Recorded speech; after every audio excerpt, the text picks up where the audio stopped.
Left bank కెనాల్కి సంబంధించి inlet సొరంగ మార్గం తవ్వకంలో ఏదైతే ప్రమాదం జరిగిందో ఇది చాలా బాధాకరం, చాలా దురదృష్టకరం. ఆ 8 మంది కార్మికులు లోపల చిక్కుకుపోయిననేది చెప్తున్నారు. వాళ్ళందరూ కూడా క్షేమంగా ఉండాలని, తప్పకుండా తిరిగి ప్రాణాలతో రావాలని చెప్పి బీఆర్ఎస్ పార్టీగా మేము కోరుకుంటున్నాం. ఎందుకో ఈ రాష్ట్ర ప్రభుత్వానికి సరైన పట్టింపు ఉన్నట్టు కనబడడం లేదు మనుషుల ప్రాణాలంటే. వాళ్ళు ఈ రాష్ట్రం వాళ్ళు కాకపోయినప్పటికీ కూడా ఈ రాష్ట్ర నిర్మాణంలో భాగస్వాములైన కార్మికులు. ఆ రకంగా దాదాపుగా 30-35 లక్షల మంది కార్మికులు, ఇతర రాష్ట్రాల కార్మికులు,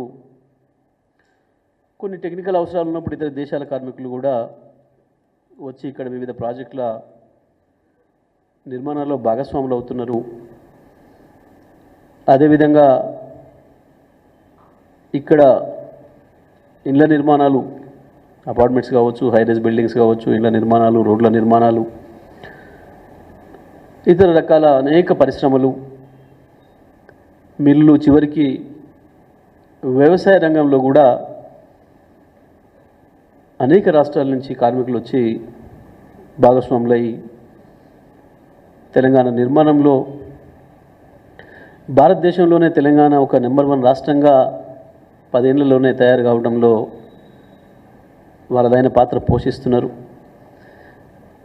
దాన్ని దృష్టిలో పెట్టుకునే కేసీఆర్ గారు కరోనా వచ్చిన సందర్భంలో కూడా వాళ్ళకు ప్రత్యేకమైన రైలు సౌకర్యాలు ఏర్పాటు చేయడం, ప్రత్యేకమైన ఆసుపత్రులు నిర్మాణం చేసి వారికి ఆరోగ్య విషయంలో వాళ్ళకి భరోసానివ్వటం, అదేవిధంగా మన రాష్ట్రంలో ఉండే ప్రజలకు ఇచ్చినట్టుగానే వాళ్ళకి బియ్యము, ఇతర సౌకర్యాలు ఇవ్వటం, డబ్బులు ఇవ్వటం, వాళ్ళని కూడా మన బిడ్డలుగా చూసుకోవాలి, కార్మికులు ఎవరైనా కార్మికులే అన్న భావనతో ఒక మానవీయ కోణంలో పనిచేసిన విషయం కూడా మనందరికీ కూడా తెలుసు. కానీ దురదృష్టం ఇవాళ 3 రోజులు అయినప్పటికీ కూడా ఈ రాష్ట్ర ప్రభుత్వం యొక్క చర్యలు చాలా అంటే చాలా నిర్లిప్తంగా, ఏదో ఉదాసీనంగా కనబడుతూ ఉన్నాయి.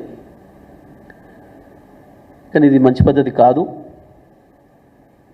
దానికి కావాల్సిన పద్ధతుల్లో ఆ వేగం కనబడటం లేదు. మనుషులు లోపల ఉన్నారు, దాని కొరకు మనం చేయాల్సిన పద్ధతుల్లో అంత వేగంగా మనం కనబడతలేవు. ఎందుకంటే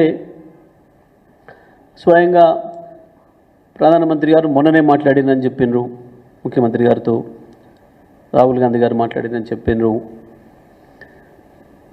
మరి ఈ దేశంలో ఉండే అత్యున్నతమైన పదవుల్లో ఉన్న ప్రధానమంత్రి గారు, ప్రతిపక్ష నాయకుడుగా ఉన్న రాహుల్ గారు ఇద్దరు కూడా మాట్లాడిన తర్వాత ఇప్పుడేదో పైనుంచి కేంద్రం నుంచి వచ్చిన టీంలు ఇప్పుడేదో రంగంలో దిగినాయని, ఇంకేందో చూస్తున్నారని చెప్పేసి మాట్లాడుతున్నారు. దురదృష్టం ఏంటంటే ఇప్పటికీ కూడా సంఘటన జరిగింది, ఎంత దూరంలో జరిగింది, ఏ ప్రాంతంలో జరిగింది, అక్కడి నుంచి ఆ టీబీఎం మిషన్కి ఎంత దూరం ఉంది,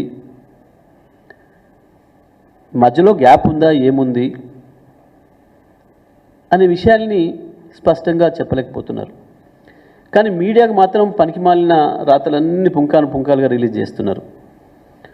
అప్పుడే ఒక ఆయన టీబీఎం మిషన్ పనికిరాదని, అదేదో మొత్తం ఖరాబ్ అయిపోయిందని, ఇక ప్రత్యామ్నాయ మార్గం కావాలని, ఇది మొత్తమే పనికిరాదు, ఇంకో వైపు నుంచి వెళ్ళడం వల్లని రకరకాల రాతల్ని చూస్తూ ఉన్నాం. మరి ఏ నిర్ణయంతో వచ్చిండ్రు, ఎట్లా వచ్చిండ్రు, ఎవరిచ్చిన సమాచారం, ఎవరికి వాళ్ళు ఇష్టం వచ్చినట్టుగా మాట్లాడుతున్నారు.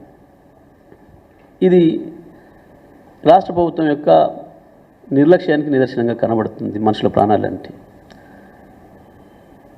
సంఘటన దురదృష్టకరం, చెప్పి జరగదు ఓకే. కానీ ఇక్కడ రాష్ట్ర ప్రభుత్వం ఎంత సీరియస్గా తీసుకుందనే దానికి ప్రధానమైన ఉదాహరణ ముఖ్యమంత్రి గారి ఇవాళ పర్యటన. ఒకవైపు 8 మంది పౌరులు ఏమైందో తెలియని పరిస్థితులలో ఉంటే వాళ్ళ కుటుంబాలు యువతల ఎంత దారుణమైన హింస పడుతుంటాయో, రాష్ట్రంలో ఉండే లక్షలాది మంది ప్రజలు ఎదురు చూస్తున్నారు. నిమిషం నిమిషం ఏమైనా అప్డేట్ వచ్చిందా, ఏమైనా తెలిసిందా, ఏం జరిగిందని ఇళ్లలో ఉండే మహిళలతో సహా అందరూ కూడా వాకప్ చేస్తున్నారు, అడుగుతున్నారు ఏమైంది, అదేమన్నా తెలిసిందా, శ్రీశైలంది వాళ్ళు ఎట్లా ఉన్నారు అని చెప్పి. రాష్ట్రమంతటా ఇంత ఆతృత పడుతుంటే ముఖ్యమంత్రి ఎన్నికల ప్రచారానికి పోయిండు. ఇంతకు మించిన సిగ్గుమాలిన చర్య ఇంకొకటి ఉంటుందా? ఇంతకు మించిన అమానవీయమైన చర్య ఇంకొకటి ఉంటుందా? వాస్తవానికి ఇప్పటివరకు ఈ ఎమ్మెల్సీ ఎన్నికల ప్రచారం అనేది ఏ ముఖ్యమంత్రి చేయలే ఎక్కడ కూడా నాకు తెలిసి. అసలు మేమైతే దాన్ని పట్టించుకోలే, పోటీ కూడా చేయలే. అదో పెద్ద సమస్య కాదు, దాంట్లో పార్టీ గుర్తులేదు అని. అటువంటి ఎన్నికకు ముఖ్యమంత్రి పోవడం అంటే కనీసం ఇక్కడికి పోకుండా, అక్కడ సీరియస్నెస్ చూపించకుండా ఏంది, రాష్ట్ర ప్రభుత్వం ఎంత తీవ్రంగా తీసుకుంది ఈ సమస్యని, ఈ ఘటనను అనేది ముఖ్యమంత్రి గారి పర్యటన షెడ్యూల్కు నిదర్శనం. ఇది గింత సోయి లేని ముఖ్యమంత్రి, గింత మానవీయత లేని ముఖ్యమంత్రి, ఇంత బాధ్యత లేని ముఖ్యమంత్రి ఈ రాష్ట్రంలో ఉన్నాడు. ఈ రాష్ట్ర ప్రజల దురదృష్టం. నిజమే, అక్కడున్న మంత్రులు పాపం సొరంగం ముందడి పోయి ఒక ఫోటో దిగి పంపడం, ఏదో ఒకటి నోటికొచ్చింది చెప్పి రాయించుకోవడం తప్ప అసలు జరుగుతున్నది ఏంది, ఏం పని చేసిరు ఇప్పటివరకు? 72 గంటలు జరిగిపోతుంటే ఇప్పటివరకు సంఘటన జరిగి గిది అని చెప్పగలిగిన పని ఒక్కటేమైనా చేసిండ్రా ఇప్పటివరకు? ఇది 100% రాష్ట్ర ప్రభుత్వం యొక్క నిర్లక్ష్యమే కారణం. ఈ ఘటనకు అందులో సందేహం లేదు. దానికి సాక్ష్యం ముఖ్యమంత్రి గారి ప్రవర్తన. ఈ సంఘటన జరిగిన టైం నుంచి ఇప్పటి వరకు ముఖ్యమంత్రి గారి ప్రవర్తన ఏదైతుందో ఇంతకు మించిన దారుణమైంది ఇంకొకటి ఉండదు. వాస్తవానికి ఈ దేశంలో ఏ మూలనున్నా ప్రత్యేకమైన విమానం పెడితే మహా అయితే 2 నుంచి 3 గంటలే జర్నీ.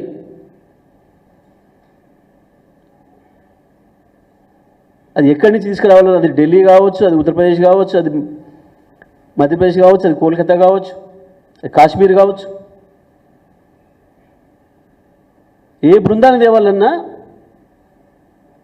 మనకు పట్టే సమయం,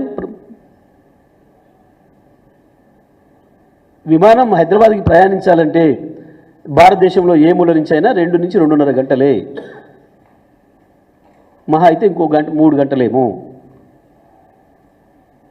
అంత మించిన ఆ సమయం అక్కర్లేదు. ప్రధానమంత్రి ఫోన్ చేసిండన్న వార్త వీళ్ళు రాయించుకున్నారు తప్ప వీరు ప్రధానమంత్రిని కోరినరు, ఇది పంపమని అడిగినరు, లేదా కేంద్ర రక్షణ మంత్రిని అడిగినరు, హోంశాఖ మంత్రిని అడిగినరు, దానికి సంబంధించిన స్పెషలిస్టులు ఎవరున్నారో, దేశంలో ఎక్కడున్నారో ప్రత్యేక విమానం ఇచ్చి పంపండి అన్న మాట అడిగినట్టు కూడా ఎక్కడ కూడా వార్త లేదు. వరదలు వచ్చినప్పుడు అదే పరిస్థితి.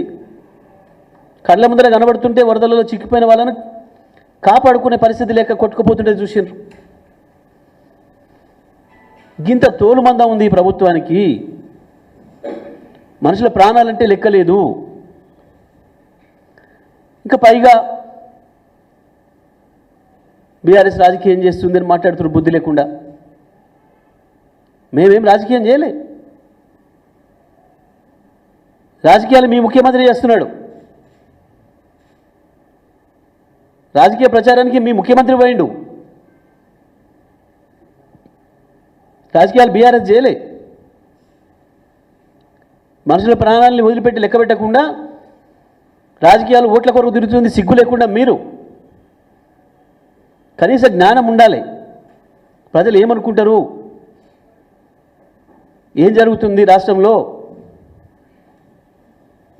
ఆ బిడ్డలు మన వాళ్ళు గారా? ఏం చూపించింది ప్రభుత్వం కన్సర్ను? నింపాదిగా రోజుకొక టీం వచ్చిందని చెప్తూ గా లీకేజీలు ఇచ్చుకుంటూ గా వార్తలు రాయించుకుంటూ కాలం గడుపుతున్నారు. ఈ ప్రాజెక్ట్ ఎట్లా పెట్టినరు, ఏం చేసిండ్రు, వాటి జోలికి ఇప్పుడు మేమేం పోవడం లేదు. ఈ ప్రాజెక్టులో ఉండే కుట్ర ఏంది? కానీ ఇవాళ మాత్రం 100% సరి అయిన పరీక్షలు నిర్వహించకుండా సీపేజీ వస్తున్న సందర్భంలో అది ఏ ప్రాంతం నుంచి వస్తుంది, ఏంది, పనులు కొనసాగించవచ్చా లేదా అనేది నిర్ణయించకుండా, టెక్నికల్ టీంను పిలిచి వాళ్ళ సర్టిఫికేట్ తీసుకోకుండా, వాళ్ళ అనుమతి తీసుకోకుండా మీరు చేసిన చర్యల వల్లనే ఇవాళ ఈ ప్రమాదం సంభవించింది. ఇది 100%, 100% రాష్ట్ర ప్రభుత్వం యొక్క వైఫల్యమే, రాష్ట్ర ప్రభుత్వం యొక్క నిర్లక్ష్యమే. అటువంటి సొరంగాలు తవ్వేటప్పుడు తీసుకోవాల్సిన జాగ్రత్తలు తీసుకోకపోవడం వల్లనే ఇది జరిగింది.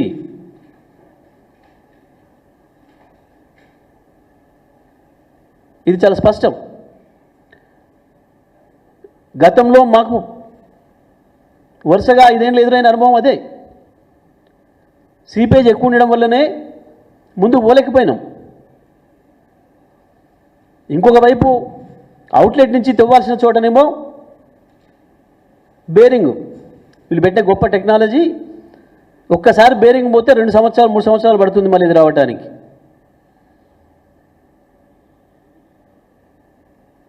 పైనుంచి వెళ్ళి ఇన్లెట్ నుంచి వెళ్ళి అయితేనేమో సీపేజ్ నీళ్లు తీసి బయట పోయడానికే నెలకు 1.5 కోటి పైగా కరెంటు కాలుతుండే.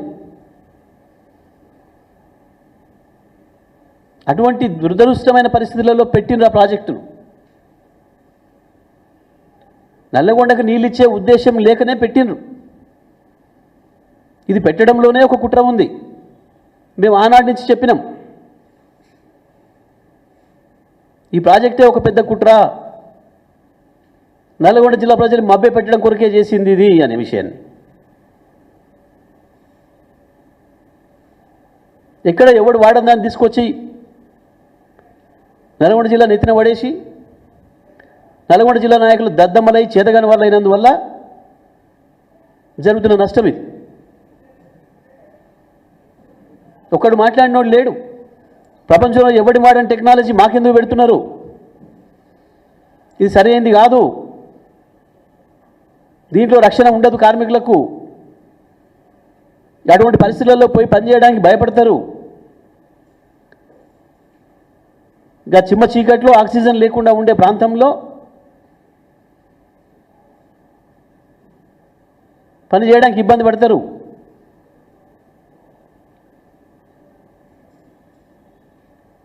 ఇవన్నీ తెలిసే పెట్టాను. ఏదో ఇచ్చినట్టు చేయాలి, నల్గొండ జిల్లా ప్రజల్ని మోసం చేయాలి, ఓట్లు వేయించుకోవాలని తప్ప ఇది పూర్తి చేసి నల్గొండ నీళ్ళు ఇద్దామన్న ఉద్దేశం ఏనాడు కూడా లేదు వీళ్ళకు. ఇవాళ అంతకు మించిన నిర్లక్ష్యంతో పనులు చేసి ఈ స్థితి తీసుకొచ్చిండ్రు. ఇంకా ముఖ్యమంత్రి ఒకవైపు మహబూబ్ నగర్ బిడ్డలు మమ్మల్ని కాపాడుకోవాలి, దీని కొరక మందిని చంపడానికా? దీన్ని కాపాడుకోవాలి? మీ ఎటువంటి దుర్మార్గులా? మీరేం ప్రజల్ని చంపాలి, కార్మికులను చంపాలి, మిమ్మల్ని కాపాడాలి ప్రజలు, ఈ దుర్మార్గాలు చేయడానికా? కనీసం సిగ్గుపడాలి. ఈ పరిస్థితులలో నేను ఎన్నికల ఓట్ల కొరకు ప్రచారానికి పోతే ఏమనుకుంటుంది సమాజం? నా సోయి, ఆ పట్టింపు, సమాజం అంటే ఒక లెక్క, ఏది కూడా లేని తత్వం. ఎవడేమనుకుంటే నాకేంది? అదేదో సామెత ఉండే, రూమ్ తగలబడుతుందంటే చక్రవర్తి ఏదో ఫిడేలు వాయించిండని. దానికి ఇవాళ రేవంత్ రెడ్డి చేసిన పనికి పూర్తి పోలిక ఉంది 100%. ఇవాళ రేవంత్ చేస్తున్న పని కదే.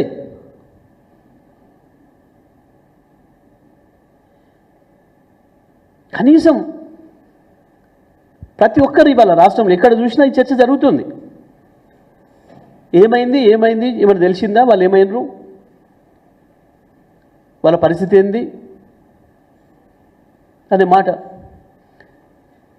ఇవాళ వీళ్ళ పరిస్థితి, ఇవాళ ఇప్పుడు ఈ జరుగుతున్న పనుల పరిస్థితి చూస్తే ఇంకెన్ని రోజులు పడితే కూడా తెలిసే పరిస్థితి లేదు. పేరుకు పోయి ఉన్నారు ఆడ మంత్రులు, చెప్పుకోవడానికి.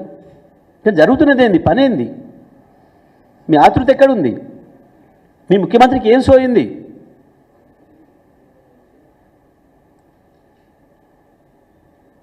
ఎక్కడ బీఆర్ఎస్ రాజకీయం చేసింది, ఎక్కడ మాట్లాడింది? మేమేం చేయలే. అదే శ్రీశైలంలో పవర్ ప్రాజెక్టులో ప్రమాదం జరిగితే అదే రాత్రి మధ్యరాత్రి పోయినా నేను. వాస్తవానికి సిబ్బంది భయపడుతుంటే నేనే స్వయంగా లోపల తీసుకుపోయినా. ఆ పొగలు ఆ చీకట్లో ఏం కాదు పదండి పోదామని చెప్పి రాత్రి 2 గంటలకు చేరుకోను నేను, 9కి తెలిస్తే. ఇది వేరే భిన్నమైన పరిస్థితులు కావచ్చు, కాదనటం లేదు, దానికంటే కొంత భిన్నమైంది. కానీ 72 గంటల సమయం, ఒకవైపు ముఖ్యమంత్రి ఎన్నికల ప్రచారం, అంటే ఈ రాష్ట్ర ప్రభుత్వానికి ఆ కార్మికుల పట్ల ఉన్న వైఖరికి ఇది నిదర్శనం. ఈ ముఖ్యమంత్రి వైఖరిని, ఈ రాష్ట్ర ప్రభుత్వ వైఖరిని మేము తీవ్రంగా ఖండిస్తున్నాం. ఇంత మించిన అమానవీయమైన ఘటన ఇంకొకటి ఉండదు. ఈ రాష్ట్ర నిర్మాణంలో భాగస్వాములైన కార్మికుల పట్ల ఈ ముఖ్యమంత్రికి, ఈ రాష్ట్ర ప్రభుత్వానికి ఉన్న గౌరవం ఏందో దీన్ని బట్టి అర్థమవుతుంది. వాళ్ళ ప్రాణాల మీద వాటికున్న విలువ ఏందో వీళ్ళ దృష్టిలో ఇది తెలియజేస్తూ ఉంది. మేము డిమాండ్ చేస్తున్నాం, వెంటనే రాష్ట్రంలో, దేశంలో, లేకపోతే ప్రపంచంలో ఇంకెక్కడున్నా ఇటువంటి పరిస్థితులను ఎదుర్కొన్న సంఘటనలు ఎక్కడైనా ఉంటే కేంద్ర ప్రభుత్వం జోక్యం అడగాలి, ఆ నిపుణులు కూడా తెప్పించుకోవాలి. లేదా అక్కడి నుంచి వెళ్ళి అనేక టెక్నాలజీ పెరిగింది కాబట్టి వీడియో కాల్స్ ద్వారా ఇతర పద్ధతుల్లోన చేసి ఎంత వీలైతే అంత తొందరగా ఆ కార్మికుల్ని రక్షించుకోవడం కొరకు రాష్ట్ర ప్రభుత్వం వేగం పెంచాలే చర్యలలో అని చెప్పి మేము డిమాండ్ చేస్తూ ఉన్నాం. ఇదే సందర్భంలో ముఖ్యమంత్రి యొక్క ఈ అమానవీయమైన చర్య ఏదైతుందో మేము తీవ్రంగా ఖండిస్తున్నాం. ముఖ్యమంత్రి బేషరతుగా క్షమాపణ చెప్పాలి రాష్ట్ర ప్రజలకి, ఆ కార్మిక లోకానికి అందరికీ కూడా. ఆయన చేసిన దుర్మార్గ పని వల్ల కార్మికుల్లో విశ్వాసం పోయే పరిస్థితి వచ్చింది. ఈ రాష్ట్ర నిర్మాణంలో అనేక లక్షల మంది ఏ ఇతర రాష్ట్రాల కార్మికులైతే వచ్చి పనిచేస్తున్నారో వాళ్ళకు ఒక భరోసా పోయే పరిస్థితి వచ్చింది, వాళ్ళకి భరోసా కల్పించలేని పరిస్థితి వచ్చింది. ఇది రాష్ట్ర భవిష్యత్తుకు మంచిది కాదు. అందుకే ముఖ్యమంత్రి కార్మిక లోకానికి క్షమాపణలు చెప్పి వెంటనే పనులు జరిగే దగ్గర చేరుకోవాలి. దేశంలో, రాష్ట్రంలో, లేదా ప్రపంచంలో ఇంకెక్కడ ఇతర దేశాల్లో ఉన్న అనుభవాలను తీసుకొని వెంటనే ఆ కార్మికుల్ని రక్షించుకోవడం కొరకు వాళ్ళను బయటికి తీసుకురావడానికి చర్యలు తీసుకోవాలని చెప్పి మేము బీఆర్ఎస్ పార్టీగా డిమాండ్ చేస్తాం.